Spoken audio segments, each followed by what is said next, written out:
안녕하세요. 리솜영어 최순영입니다. 오늘은 세 번째 형용사에 대한 학습을 하려고 합니다.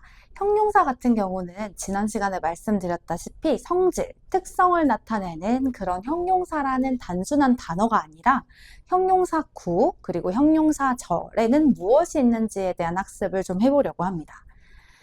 일단 형용사 같은 경우는요, 형용사의 역할이 무엇인지를 파악하시는 게 1번, 그리고 그 역할을 할 수 있는 구와 절에 대해서 이해하는 게 2번입니다. 생각보다 이 친구들이 많이 나오고 이걸로 인해서 문장이 굉장히 길어져요. 문장 구조를 우리가 정리할 필요가 있죠. 그래서 일단 먼저 첫 번째로 봐야 할 건 형용사 구입니다. 문장에서 형용사처럼 작용하는 뭐래요? 말의 덩어리랍니다. 덩어리. 문장은 아니에요. 명사구, 명사절 할 때도 설명드렸다시피 절은 주어와 동사가 있는 문장, 구는요. 단어와 단어가 모여있는 집합입니다. 덩어리라고 생각하시면 되고요.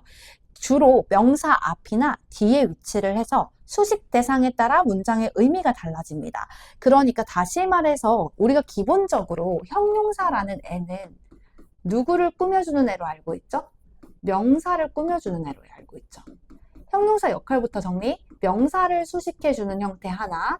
그리고 우리가 2형식과 5형식에 해당하는 보어 자리에 올 수 있습니다. 그래서 보어 자리에 오거나 명사를 수식하는 애로 형용사가 오는데 그게 구로도 올 수 있고 절로도 올 수 있다. 이렇게 생각을 해주시면 돼요. 주로 명사 앞 또는 뒤에 위치를 한다라는 거. 근데 구가 되면 식구가 점점 늘어난다는 얘기잖아요. 절도 형용사 절이니까 길어지죠. 우리 영어는 얼굴 큰 거 좋아해요? 다리 긴 거 좋아해요? 다리 긴 거 좋아합니다. 그래서 구나 절 같은 경우는 명사를 앞에서가 아닌 뒤에서 수식을 많이 한다라는 것까지 같이 기억을 해주시면 좋을 것 같습니다. 자, 일단 먼저 형용사 중심의 형용사 구부터 가겠습니다. 형용사 구의 종류에 대해서 우리가 학습하는 거예요. 구조가 어떻게 생겼냐? 우리가 알고 있는 형용사가 그대로 옵니다. 그리고 이 형용사를 꾸며주는 수식어구, 부사라던가 부사구 등이 붙는 거죠. 이 친구들은 주로 보어 자리에 위치해서 주어를 설명하거나 명사 뒤에 위치해서 안명사를 꾸며줍니다. 다시 보어 자리에 오거나 아까 제가 말씀드린 형용사의 역할을 하는 거죠. 아니면 명사 뒤에 와서 명사를 수식해주는 형태. 보시면 보어 자리에서 주어를 설명한다. kind라는 형용사예요. 근데 누가? 베리가 kind를 꾸며주고 있죠. very kind. 얘가 지금 보어 자리에 있는 거예요. 그녀는 매우 친절하다. 어렵지 않습니다. 그리고 명사 뒤에서 명사를 수식하는 경우가 있어요. 이것은 책인데 어떤 책이냐? 가장 적합한 책이래요. 누구한테? 비기너들한테요. 여기서 수터블이 적합한이라는 뜻이고 이 형용사가 누구를? 더 북을 꾸며주는 형태인데요. 이 수터블이 지금 most suitable for beginners에서 수익 식구들이 늘어났어요. 근데 여기에 동사는 없죠? 그 얘기는 형용사 구라는 얘기고 길어졌기 때문에 명사 앞이 아닌 뒤에 와서 뒤에서 앞으로 꾸며주고 있는 겁니다. 형용사 중심의 형용사 구입니다. 두 번째는 투부정사의 형용사 구예요. 기억하셔야 될 거, 우리 첫 번째 강의에서 명사 구 할 때 투부정사 했거든요. 그때 투부정사의 역할은 투부정사의 명사적 용법이었습니다. 이번에는 투부정사의 형용사적 용법을 하겠다라는 거예요. 투부정사는 투 플러스 동사 원형으로 새겼죠. 그리고 명사를 뒤에서 수식합니다. 여기 의미보다는 예문으로 바로 살펴볼게요. I have a lot of work to do. to do가 지금 누구를? work를 꾸며주고 있는 거죠. 내가 해야 할 많은 일이 있어. He needs a place to stay. 그가 머물 장소가 필요해. 이렇게 되는 겁니다. 투부정사가 명사를 꾸며주는 형태일 때는 형용사 구의 역할을 할 건데 이 친구들은 앞에 있는 명사를 수식해주는, 다시 말해서 명사 뒤에 와서 뒤에서 앞으로 명사를 수식해주는 형태로 온다. 그 다음에 분사 형용사구입니다. 여기 분사 같은 경우는 우리가 앞으로 자주 만나게 될 건데요. 분사라는 거는 현재 분사와 과거 분사로 나눠져요. 현재 분사는 동사에 ing를 붙인 형태고요. 과거 분사는 동사의 ed, 우리가 알고 있는 pp의 형태, 불규칙하게 변할 때도 있다는 거 같이 기억을 해주셔야 됩니다. 이 분사는 현재 분사, 과거 분사로 명사를 수식해주는 형태로 와요. 그래서 제가 항상 말하는 게 명사를 앞에서 꾸며줘요, 뒤에서 꾸며줘요 하면 상관없이 옵니다. 앞에서 꾸며줄 때도 있고 뒤에서. 자기 식구들이 많아지면 뒤로 가는 거예요. 자기 식구가 없으면 앞에서 꾸며주는 거죠. 그래서 상관없이 앞에나 뒤에 와서 분사들이 명사를 수식하는 거다라고 보시면 됩니다. 다만 여러분이 가장 중요하게 구분해야 될 거는 현재 분사를 쓰는 것, 과거 분사를 쓰는 것을 구분하셔야 돼요. 현재 분사는 능동의 의미를 가지고 있고 진행의 의미를 가지고 있어요. 다시 말해서 꾸며주는 이 명사가 여기에 있는 분사의 행위를 스스로 할 수 있을 때는 ing를 쓴다는 겁니다. 그래서 보시면 the man이에요. 동사가 여기 있기 때문에 이 talking 자리는 동사 자리가 아닌 거죠. 다시 말해서 talking부터 fun까지가 앞에 있는 the man을 꾸며줄 건데 뭐 하고 있는? 휴대전화로 통화를 하고 있는 그 남자예요. 그 남자가 스스로 통화를 하는 거지 통화를 당하는 게 아니죠. 그러니까 능동의 의미입니다. 그리고 그가 누구다? 나의 삼촌이다. 이렇게 얘기를 하고 있습니다. 똑같이 waiting부터 outside까지가 앞에 있는 students를 꾸며줄 건데 밖에서 기다리고 있는 거죠. 지금도 기다리고 있어요. 진행의 의미를 갖고 있어요. 밖에서 기다리고 있는 학생들이 시끄러워요. 이렇게 얘기를 합니다. 이렇게 명사와 분사의 관계가요. 능동이거나 진행의 의미를 가질 때는 얘를 ing로 쓰셔야 됩니다. 근데 과거 분사 같은 경우는 수동이나 완료의 의미일 때예요. 다시 말해서 이 명사가 동사의 행위를 스스로 못해요. 당하는 거죠. 스스로 못할 때는 우리가 과거 분사를 쓰는데요. 보시면 the book written by her. 그녀에 의해서 쓰여진 책이죠. 책은 스스로 못 써요. 작가가 쓰죠. 사람이 씁니다. 그러니까 writing이 안 되고 written으로 와야 합니다. 마찬가지 broken부터 stone까지 폭풍우에 의해서 깨진 그 창문이 되는 거죠. 창문이 스스로 깨트리지 못합니다. 무언가에 의해서 깨진 거기 때문에 여기도 broken이 왔어요. 이렇게 명사와 분사의 관계를 생각하셔야 하는데 이 명사가 스스로 한다면 ing, 명사가 스스로 못하면 pp. 그도 아니면 명사가 이 뭔가 분사의 행위를 하고 있다라는 진행일 때 ing, 이미 했다라는 완료의 의미일 때 pp를 씁니다. 이게 분사입니다. 이 친구들은 명사 앞이나 뒤에 오는 거예요. 식구가 많아서 지금 다 뒤로 가 있는 형태, 식구가 없으면 앞으로 갑니다. 요거 잘 기억하셔야 해요. 자, 그리고 나면요. 전치사구의 역할입니다. 원래 전치사구를 우리가 수식어구로 배우거든요. 전치사 뒤에는 반드시 명사가 와요. 이걸 우리가 뭐라 부르냐면 전치사의 목적어라고 부르기도 합니다. 목적어니까 목적어 자리는 우리가 명사가 오잖아요. 그래서 정치사의 목적어라고도 하는데 이 전치사 플러스 명사의 하나의 덩어리가 단순 수식어구일 때도 있지만 명사를 수식해주는 형용사구일 때도 있어요. 그래서 명사를 뒤에서 꾸며서 형용사처럼 작용하는 거죠.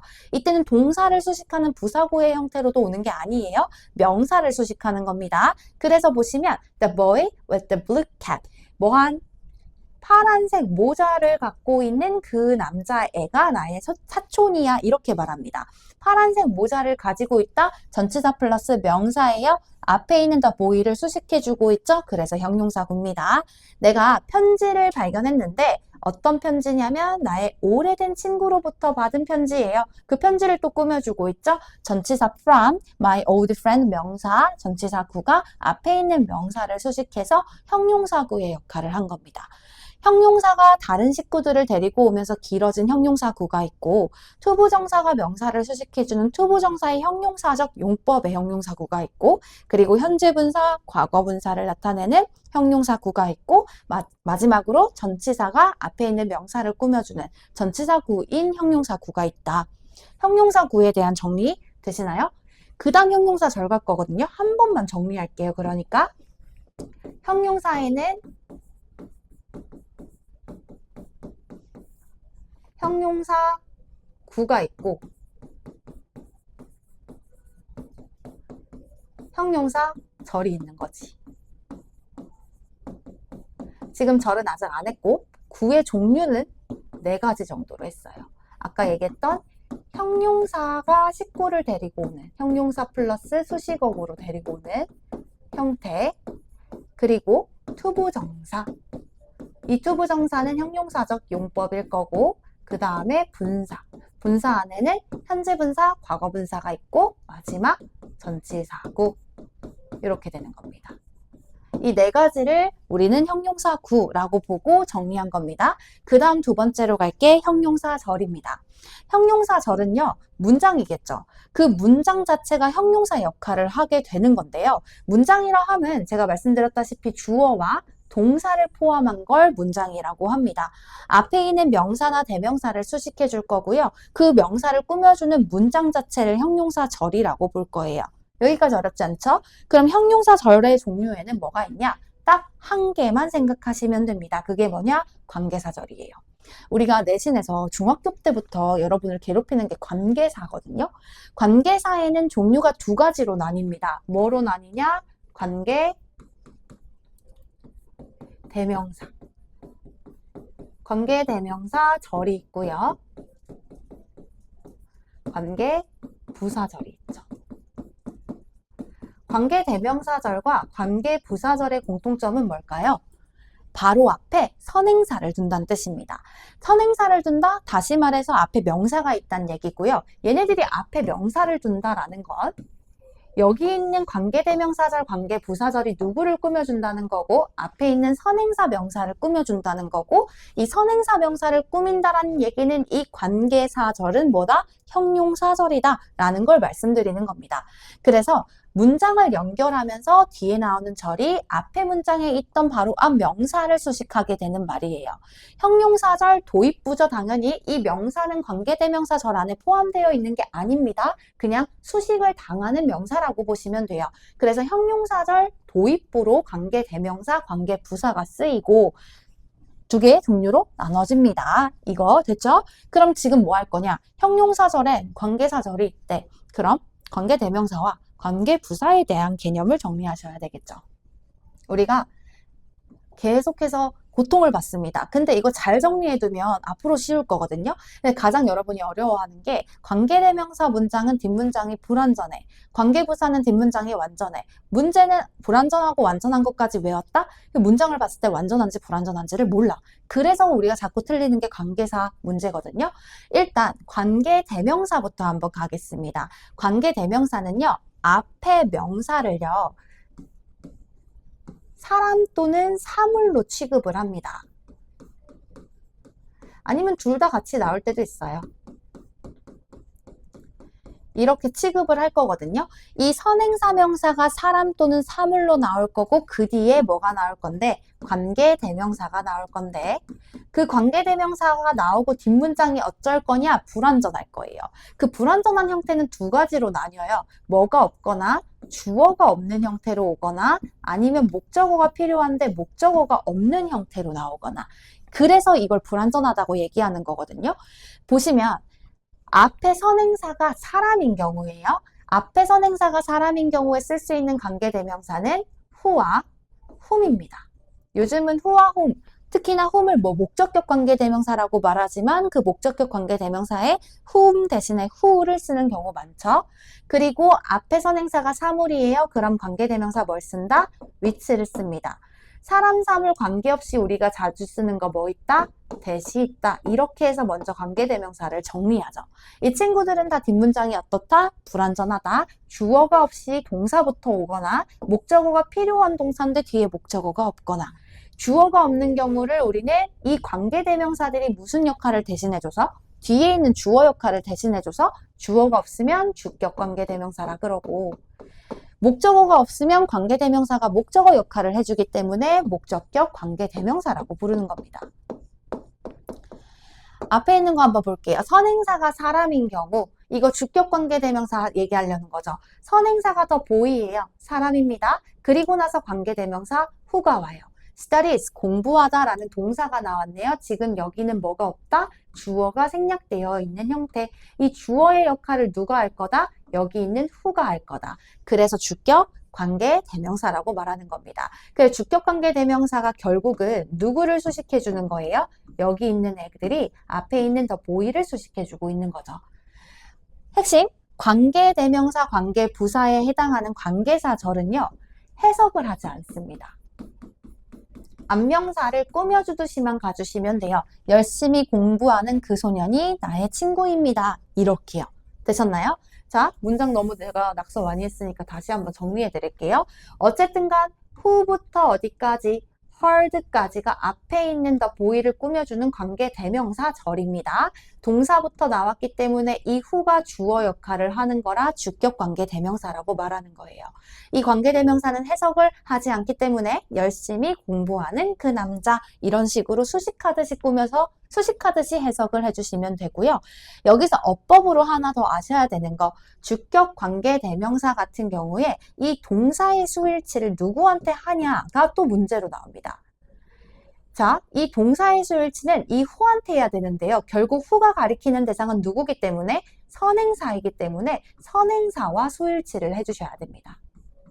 그래서 더 보이 단수라서 study 뒤에 ies를 붙인 겁니다. 되셨나요?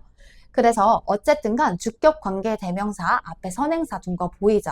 이번에는 whom입니다. 근데 사실상 whom 말고 뭐로도 쓴다라는 거, who로도 쓴다라는 거 같이 기억해 두세요. 보시면 whom부터 I met까지가 앞에 있는 누구를 꾸며줄 건데 더 man을 꾸며줄 건데 나는 I가 나왔어요. 주어가 나왔고 만났다 동사가 나왔어요. 여러분 meet이라는 동사는 그러니까 목적어가 필요한지 필요하지 않는지는 일단 해석해 보세요. 만나다 라는 뜻이죠. 누구누구를 만나다. 어울려요? 안 어울려요? 어울리죠. 뭐뭐을 늘이 어울립니다 해석할 때 그 얘기는 얘가 뭐가 필요한 동사란 얘기? 목적어가 필요한 동사란 얘기. 목적어가 필요한 동사를 우리는 무슨 동사라고 부르냐면요. 타동사라고 부릅니다. 이 목적어가 필요한데 뒤에 목적어 없이 바로 동사 나와 있죠? 목적어 그럼 이 사이에 있다 없다? 없다? 그러면 얘가 목적어 역할을 해서 목적격 관계대명사. who와도 상관없어요. 선행사가 사람일 때는 who도 되고 whom도 됩니다. 관계대명사 마찬가지 해석한다 안 한다? 하지 않는다. 그러면 내가 만났던 그 남자는 친절했다. 이렇게 해석해 주시면 됩니다. 여기서 목적격 관계대명사는 뭐가 가능하다 보니까 생략이 가능하다 보니까 The man I met was kind 이렇게 써줘도 무방합니다.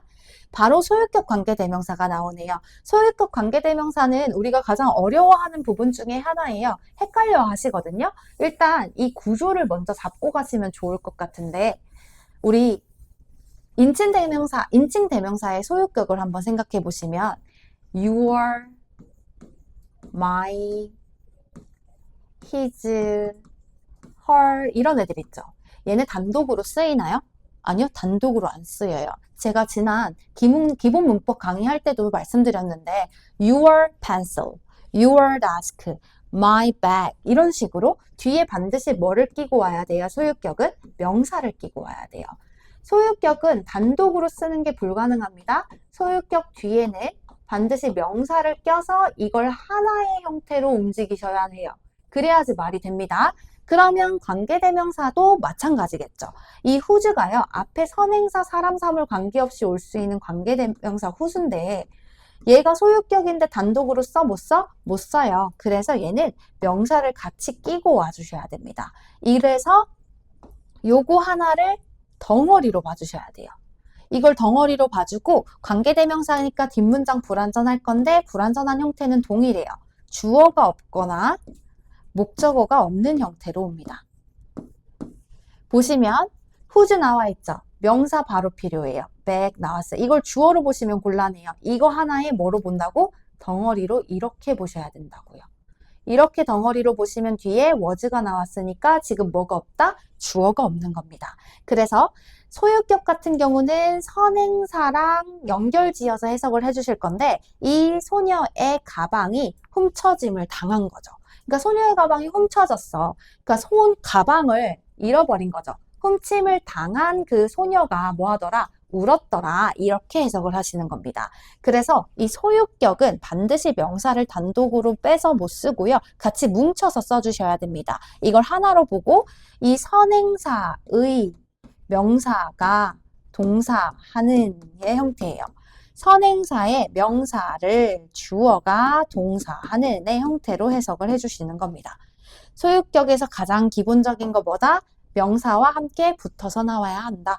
그리고 이 명사가 반드시 선행사의 소유물이어야 되는 겁니다. 이 소녀의 가방일 수밖에 없죠. 이 가방을 이렇게 봐주시면 됩니다. 어쨌든 간 관계대명사가 앞에 있는 명사를 수식해줘서 소유격 관계대명사도 형용사절로 봐주시면 돼요. 이번에는 선행사가 사물일 때, 사물일 때는요, 여기 더 북이 사물이죠? 그러니까 위치가 나와요. 보시면 is 동사부터 나왔죠? 뭐가 사라졌어요? 주어가 없어요. 그러면 주격관계대명사. 주격관계대명사 같은 경우는 우리가 동사의 수일치를 조심하셔야 되는데 is가 나온 이유는 수식하는 이 명사가 주어 역할을 해줄 거기 때문에 여기에 맞춰준다. 테이블 위에 있는 그 책은 나의 것입니다. 이렇게 가시는 거죠. 얘가 주격이기 때문에 생략이 불가능하지만 목적격일 때는 생략이 가능한 겁니다. 사람, 사물 관계없이 올 수 있는 게 that입니다. The dog 한 다음에 that부터 barked까지 앞에 있는 the dog을 꾸며줘요. 아하, 그러면 얘는 짖고 있는 그 강아지, 짖었던 그 강아지는 나의 강아지야 라는 겁니다. 여기서 지금 뭐가 없어요? 주어가 없죠. 짖다라는 동사는 나와 있는데 그럼 주격관계대명사인데 과거형이라서 굳이 앞에 있는 선행사와 수일치는 신경 안 쓰셔도 괜찮습니다. 이렇게 하면 관계대명사가 끝이 나요. 관계대명사는 반드시 앞에 뭘 쓴다고? 선행사를 쓴다고. 그리고 나서 뭐가 올 건데 who나 which나 that이 올 거고 우리가 소유격 관계대명사도 했죠. whose가 오는 경우에는 반드시 얘는 명사를 따로 붙여서 움직여 주셔야 합니다. 관계대명사 문장은요. 뒷문장이 어떨 건데 불완전할 건데 두 가지 형태 주어 없이 오거나 목적어 필요한데 목적어 없이 오거나 주어가 없는 형태의 관계대명사절을 주격관계대명사라고 할 거고 목적어가 없는 형태의 관계대명사절을 목적격 관계대명사라고 할 거다. 됐죠? 목적격 관계대명사는 생략이 가능할 거고요. 주격 관계대명사는 생략이 불가능. whose 같은 경우는 주격 목적격이 아니라 뒤에가 뭐가 없다 한들 소유격 관계대명사로 봐주셔야 한다 라고 말씀드렸습니다.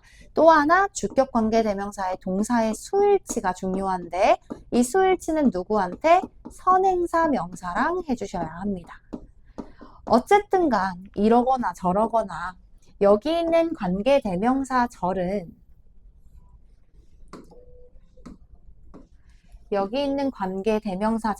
누구를 수식해 주는 거라서 앞에 있는 선행사를 수식해 주는 거라서 다 무슨 절이라고 본다? 형용사절이라고 본다. 이렇게 정리가 되는 겁니다. 되셨나요? 그 다음은 관계부사입니다. 관계대명사도 형용사절, 관계부사도 형용사절입니다. 그러니까 관계부사는 선행사를 관계대명사랑은 다르게 시간, 장소, 이유의 선행사를 가지고 옵니다. 관계대명사는 사람 또는 사물 이렇게 나눴다면 관계부사는 시간, 장소, 이유라는 명사를 선행사로 두는 거예요. 여기 보시면 the year 이 시간을 나타내니까 관계부사 when을 쓴 거고 the place 장소를 나타내니까 관계부사 where를 쓴 거고 the reason 이유를 나타내니까 관계부사 why를 쓴 겁니다. 이런 식으로 구성이 되어 있죠.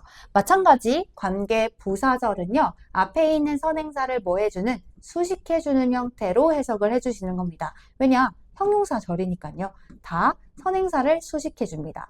관계부사 마찬가지 관계대명사처럼 해석하지 않습니다. 앞에 꾸며주듯이 내가 영어 공부를 시작한 해입니다. 내가 태어난 장소입니다. 내가 여기 있는 이유입니다. 이렇게 해석이 되는 거죠. when, where, why를 해석해주지 않습니다. 관계대명사랑 관계부사의 가장 큰 차이점이 있다면 관계대명사는 주어나 목적어가 빠져서 그 대명사가 주어나 목적어 역할을 하기 때문에 뒷문장이 불완전합니다. 근데 관계부사는 어쨌든 간 그게 부사라는 품사를 갖고 있기 때문에 뒷문장이 완전할 수밖에 없어요. 보시면 나는 시작했다 영어 공부를 하는 것을 이렇게요. 내가 태어났다. 태어난 건요 자동사입니다. 그쵸? 또 따지면 BPP의 형태라서 수동태인 겁니다. 태어나진 거죠. 내가 누구를 태어나게 한 게 아니라 내가 태어난 거기 때문에 목적어가 필요 없어요. 그리고 나는 여기에 있다. 이렇게 해서 문장이 다 완전한 형태입니다. 완전한 문장을 이끄는 게 관계대명사랑 가장 큰 차이입니다. 마찬가지 정리해보면 선행사 명사를 둘 건데 선행사가 시간이냐 아니면 장소냐 이유냐 인 겁니다. 시간이라면 우리는 뭘 쓸 거고 관계대명사 when, 장소면 where를 쓸 거고 이유면 why를 씁니다. 여기서 질문, 선생님 그 방법이라는 애 있고 how 있잖아요. 그거 왜 안 넣으셨어요? 걔는 형용사절이라고 따졌을 때는 형용사절의 역할을 할 수가 없기 때문에 안 넣었습니다. 이유가 뭐냐? 관계부사는 관계부사예요. 하나만 짚고 갈게요. the way라는 선행사를 두게 됐을 때 우리가 관계부사 how를 쓰는데 the way와 how는 함께 쓸 수 없어요. 둘 중에 하나 지워줘야 되거든요. 만약에 선행사 the way를 지운다라고 하면 이 how라는 문장 자체가 명사절의 역할을 합니다. 형용사절이 아니에요. 그렇다 보니까 제가 지금 오늘 설명드리는 이 형용사절에는 이 how가 안타깝게도 낄 수가 없었습니다. 일단 기억하실 거 선행사가 시간이면 when, 장소면 where, 이유면 why를 쓸 거고 이 친구들은 뒷문장이 1형식부터 5형식까지 완전한 문장으로 구성이 될 겁니다. 마찬가지 이렇게죠. 관계부사절은 앞에 있는 선행사를 수식하듯이 해석할 거고 관계부사는 해석되지 않는다입니다. 되셨나요? 그래서 어쨌든간 관계부사도 선행사를 수식하듯이 해석할 것이고 여기서 또 하나 보신다면 이런 애들이요. 얘네들이 다 전치사 플러스 관계대명사로도 바꿨을 수 있거든요. 전치사 플러스 관계대명사로 바꿨을 수 있습니다. 관계대명사인데 전치사를 끼고 오는 거다라고 보시면 돼요. 그러면 전치사를 어떤 걸 쓸 거냐? at, in, on 이런 식으로 쓸 건데 여기서는 뭘로 쓸 거고 when을 in, which로 쓰는 거예요. where, in, which로 똑같이 씁니다. why, of, which로 쓰는 거죠. 이런 식으로 전치사 플러스 관계대명사로도 바꿔 쓸 수 있는 게 관계부사입니다. 하지만 이번 시간에는 그것보다 관계대명사와 관계부사가 형용사절의 역할로 명사를 어떻게 수식하고 있는지 이것들을 이해하시는 게 중점입니다. 그래서 우리는 형용사절 두 가지 관계대명사, 관계부사를 했습니다. 이 관계대명사, 관계부사를 포함해서 형용사구, 형용사절 이런 애들 다 했잖아요. 그래서 우리가 지난 시간에 명사를 했기 때문에 명사를 꾸며주는 애들을 한 번 더 정리하려고 해요. 명사를 꾸며주는 이 수식어구들 때문에 우리가 어법에서 주어와 동사 사이의 거리가 멀어지고 그것 때문에 주어 동사에 무슨 문제가 많이 나오냐? 수일치 문제가 많이 나옵니다. 왜냐? 이 주어와 동사 사이에 이 수식어구가 방해를 하기 때문인데 그렇단 얘기는 이 수식어구는 주어를 꾸며주려고 그 사이에 들어간 거고 그 얘기는 주어는 품사가 명사기 때문에 여기에 들어오는 애들은 다 형용사구거나 형용사절인 겁니다. 그래서 보시면 일반 형용사 같은 경우도 명사를 꾸며주는 거. 형용사 플러스 전치사구도 명사를 꾸며줄 수 있는 형용사구로 온다 했고 명사 플러스 명사는 일단 둘게요. 그냥 놔둘 거고 보지 않으실게요. 분사 ing나 pp 같은 경우가 명사 앞이나 뒤에서 꾸며주는 형태로 또 올 거고 이거 다 총정리입니다. 관계사절은 관계부사와 관계대명사가 있는데 선행사를 또 꾸며주는 역할을 할 거고 투부정사도 형용사적 용법으로 명사를 수식하는 역할로 올 거고 전치사구 같은 경우도 명사를 수식하는 형용사구로 올 거고 동격도 일단은 놔두겠습니다. 앞에 있는 명사 플러스 명사나 동격의 형태로 이렇게 컴마 오는 거 이거는 기본문법 강의에서 한번 하기는 했어요. 이 친구들 다 명사를 수식해주는 아이들이다 라는 겁니다. 그냥 총정리한 거예요. 한 번 더 정리를 해드리겠습니다. 보시면 형용사라는 건 일단 역할이 뭐예요? 명사를 꾸며주거나 또는 보어 자리에 오는 거. 주격 보어, 목적격 보어 자리에 오는 거. 근데 제가 진짜 완전 중심으로 지금 둔 게 명사를 꾸며주는 형용사 애들에 대해서 많이 했어요. 왜냐? 주어 동사 사이의 거리가 멀어지는 게 이것 때문이거든. 그래서 형용사는 두 가지 종류로 나뉜다. 뭐로 나뉜다? 형용사구와 형용사 절로 나뉜다.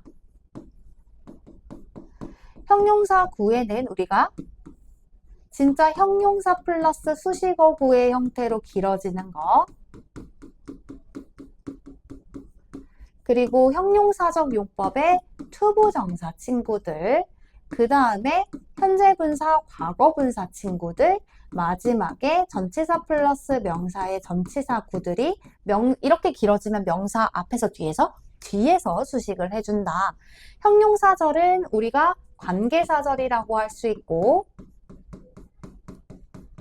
관계사절에는 두 가지 개념으로 나뉠 수 있다. 관계 대명사와 관계 부사로 나뉜다. 여기서 관계 대명사 같은 경우는 선행사를 사람, 사물 이렇게 나눌 수 있는데, 선행사가 사람이면 who나 whom, 선행사가 사물이면 which, 사람, 사물 관계없이 대시 올 거고, 이 친구들의 핵심은 뒷문장이 불완전하다. 주어 없이 오거나 목적어 없이 온다. 그리고 우리가 소유격 관계대명사 whose를 했는데, whose는 반드시 뒤에 누구를 데리고 온다? 명사를 데리고 오고 뒷문장이 불완전하게 구성이 된다. 관계부사는 시간을 나타내면 when, 관계부사 선행사가 장소를 나타내면 where, 그리고 이유를 나타내면 why를 쓴다라고 말씀드렸고요. 이 친구들은 뒷문장이 어떠하다? 완전한 문장으로 구성이 된다라는 겁니다. 그래서 주어도 있고 목적어도 있는 형태. 이 친구들은 일단은 관계 대명사, 관계 부사절을 이렇게 묶으셔야 되고, 다 누구를 꾸며준다? 앞에 있는 사람, 사물, 시간, 장소, 이유라는 명사를 꾸며줄 거다. 관계 대명사 같은 경우 해석한다, 안 한다? 해석하지 않는다까지 이야기를 나눴습니다. 되셨나요? 이게 형용사 총정리예요. 우리가 알고 있는 기본적인 big, small 이런 성질 상태 나타내는 형용사의 단어 말고요. 형용사 구, 형용사 절로 길어지면서 이 길어진 친구들이 보어 자리라던가 명사를 수식하는 자리로 와서 문장을 더 길고 복잡하게 만듭니다. 그거에 대해서 핵심 정리를 한 거다라고 봐주시면 됩니다. 오늘 형용사는 여기까지입니다. 우리는 다음 시간에 이번에는 형용사 했으니까 부사구랑 부사절을 할 거예요. 여러분 생각해 보시면 우리가 하나하나씩 차근히 품사별로 구와 절을 정리해서 문장이 길어지는 이유에 대해서 학습하고 있습니다. 첫 번째 강의에서 명사 구와 명사 절을 했고요. 걔네들이 주어 자리, 목적어 자리, 보어 자리에 오기 때문에 그 뒤에 오는 동사의 종류, 동사를 보면 시제나 태, 그리고 우리가 이걸로 인해서 가정법까지 함께 공부를 했습니다. 그 다음에 보어 자리에 온다거나 명사를 수식하는 형용사에 대해서 한 거고요. 이제 나머지 하나 부사에 대해서 정리를 할 겁니다. 그래서 다음 시간은 부사구에는 무엇이 있고 부사절에는 무엇이 있는지 정리 한번 들어가 보도록 하겠습니다. 복습 꼭 해주시고요. 우리는 다음 시간에 다시 찾아뵙도록 하겠습니다. 감사합니다.